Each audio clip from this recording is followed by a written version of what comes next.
Perfect. All right. Yeah, so thanks everyone for having me today. Today I'll be talking about some of the work my team is doing on the considerations of LLMs, benefits, and risks. So this has been a team effort with myself, Phoebe, Cedric, and Lira.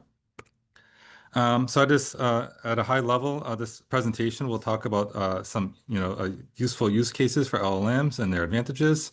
But you also have to be mindful of, what are some risks, disadvantages, and considerations when developing LLM pipelines. So first, I want to tell you about some potential LLM use cases and some advantages of LLMs. So we're or, there's many potential use cases you could try at work, for example. LLMs can help you draft emails to your colleagues or rewriting a paragraph in a different style or tone. It's also useful for extracting entities from a paragraph or a document or summarizing internal documents or public journal articles, document comparison, doing some drafting of different code in different languages, sentiment analysis, or even translating between languages. So just a couple cautions though, since most of us are working in corporations, please do not use any public LLMs on corporate information because we have to be mindful of the confidentiality of the corporate documents and only use approved LLMs that have been approved by your IT department. Okay, so there's many different LLMs available and different vendors that offer paid or free offerings. So people are familiar with OpenAI. They have the ChatGPT and GPT 4.0 and 4.0 and GPT-5 now models. Google has a variety of models, the Gemini Assistant and Gemma and Gemini, Mistral, Meta, Anthropic, XAI, and DeepSeek models. And just to give you some examples of some use cases to help you in your everyday work, you can ask ChatGPT to draft an email in a professional tone requesting travel funding to a specific conference. And here ChatGPT generated a kind of a generic email that you could then edit to your liking. It did make a mistake highlighted in yellow here. It thought I was attending the Midwest Bioinformatics Conference, but I'm actually attending Midwest biopharmaceutical statistics workshop. So you please, double check any outputs of the LLM. It's also ChatGPT is useful also to write some draft code. So for example, you could write an R script to generate regression analysis and check its assumptions. And when I reviewed this code here, it did a pretty good job of generating some draft code. And then a human would then review and alter this code to your specific use case. But in addition to those use cases that I mentioned earlier, such as drafting emails or code conversion, you have to be mindful of many disadvantages of LLMs. So here I'm going to review some things you need to be mindful of when developing LLM pipelines, such as LLM hallucinations, the cost of training or inference of LLMs, potential latency issues, potential bias, privacy considerations, toxicity, the tone of the output, security considerations, and scalability of your pipeline. So first, we want to be mindful of hallucinations. So that's when LLMs can generate false information in response to your query. But this poses a problem because the response could look coherent, but it is false information. So this can result from biased training data, low quality training data, or just the probabilistic nature of LLMs as a next word token predictor. It can generate some false information based on the probability of the next token. There is some strategies to reduce hallucinations. You can have better quality training data. You can use the RAG approach to incorporate information from internal databases or corporate documents that helps reduce hallucinations. You can do model fine-tuning strategies, or you can take the output and then do some cross-referencing to make sure that the output is of high quality. As I mentioned, another consideration is cost. So do you want to train it from scratch? Well, that's super expensive usually and takes a lot of computation power. So usually we use transfer learning or fine tuning or prompt or context engineering to save costs and then use a pre-trained model. Another way to save cost in some of the more recent models is adaptive model selection. Based on the query, it automatically selects either a large language model or potentially a smaller model. And then, in addition to cost of training, what's the cost of the inference for the input and output and reasoning tokens? Some other considerations when you're developing an LLM pipeline is the latency. So, are you dealing with real-time applications that you want to respond very quickly, or is the user willing to wait, seconds or minutes for the response? So, if you want a real-time application, what's the time to generate the first token? What's the time to generate the whole response?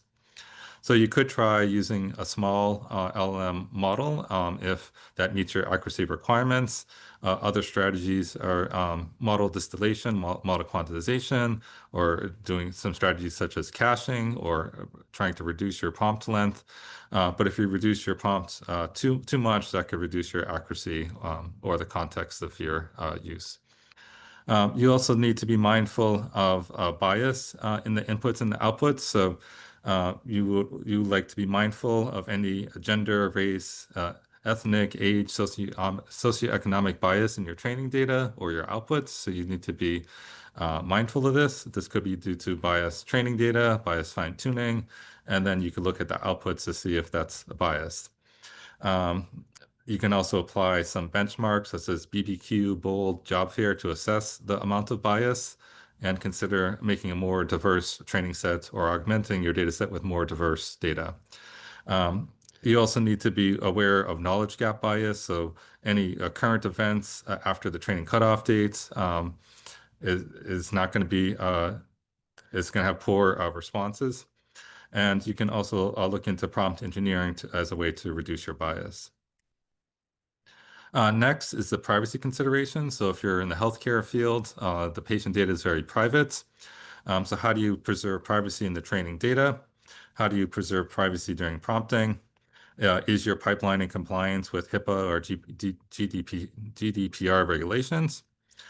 So some solutions to preserve privacy. Maybe you wanted to store sensitive data locally on your machine. Maybe you want to try federated learning, encrypt the data at rest or in transit, access control to restrict the amount of users that have access to the private data, or MFA, multi-factor authentication. Next, you need to be mindful of toxic output. So this could be output that is offensive, harmful, inappropriate. This could be a biased output, as we mentioned, or hate speech. So you need to be mindful when you're developing these pipelines to reduce toxicity in your outputs, such as fine-tuning your models to reduce the bias in toxic language. You can do post-hoc filtering after the output is generating to remove the toxic language, or human review of the output. And we also want to be mindful of the tone of the output. So depending on your use case, do you want a more formal tone of the output, casual, reassuring, or more neutral tone, depending on how you're using your LLM? And then what's your context of use? And then there's also a lot of security considerations when you're building your LLM pipeline. So you need to make sure you're in compliance with the different regulations of your country and your regulatory frameworks. And then you might also have different security threats against your organization. How do you prevent data breaches, confidential leaks, unauthorized access to your data or outputs? So you might want to consider penetration testing to simulate attacks on your pipeline, secure model deployment, so utilize secure environments with restricted access privileges, and you might also want to consider logging and monitoring to detect suspicious activity. And then another consideration, I think it's important when developing these pipelines, is scalability. So how big is your data volume? Are you talking about gigabytes or terabytes of data? And can your pipeline handle this amount of data? And as you scale up your amount of data, can your pipeline handle the data volumes? Do you want to scale this model across multiple organizations or functional areas? And then how are you going to, do you have enough computational resources? So as the model and data set grows, Do you want to consider strategies such as the model quantization, model distillation, or distributed HPC resources? And then does your corporation have enough in-house or cloud resources to handle your data volumes? Also, for your training data or fine-tuning data, how are you going to best manage and govern your training data or fine-tuning data sets?